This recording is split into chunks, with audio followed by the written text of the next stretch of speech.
All right, everyone, we are ready for chapter 3 of Tigers at Twilight. Life or death? Tigers, said Annie. Cool. Jack read more.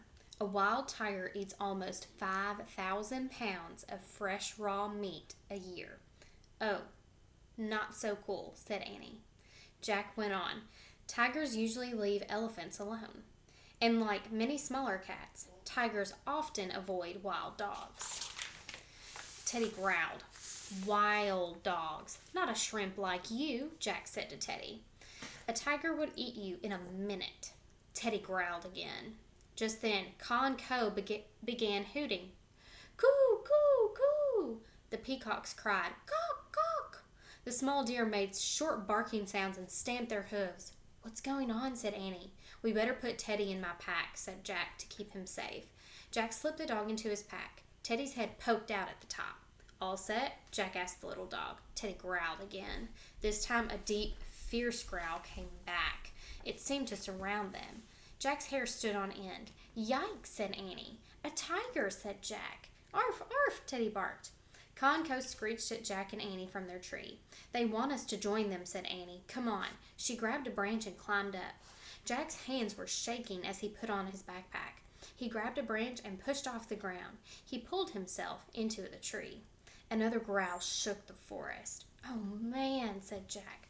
Coo, coo, coo. The longers climbed high up the tree. Jack and Annie followed them, climbing from branch to branch. The sky above was no longer glowing. The bright orange had faded to a twilight gray. Jack looked down. He couldn't see the ground at all. He listened for another scary roar. Only the cries of frightened forest creatures filled the air. Maybe the tiger's gone, said Annie. Jack glanced at Conco. The longers cuddled together. Their dark faces looked worried. And maybe not, said Jack. How can we get through the forest without running into him? Said Annie. That's a problem, said Jack, and it's getting dark. Soon we won't be able to see anything. Conco hooted again. They pointed down the tree trunk. Arf, arf, Teddy barked from Jack's pack. Do they see the tiger? Jack asked, his heart thumping again. He couldn't see anything but leaves and branches. Then, far below, he saw the tree trunk move. A snake, said Annie. The snake was slithering around the trunk. It had black and tan markings. The snake's body was as thick as the tree trunk. A python, breathed Jack. The python kept curling up the tree. Is it poisonous? Asked Annie. Jack pulled out their book. By the last light of day, he found a picture of a python. He read aloud.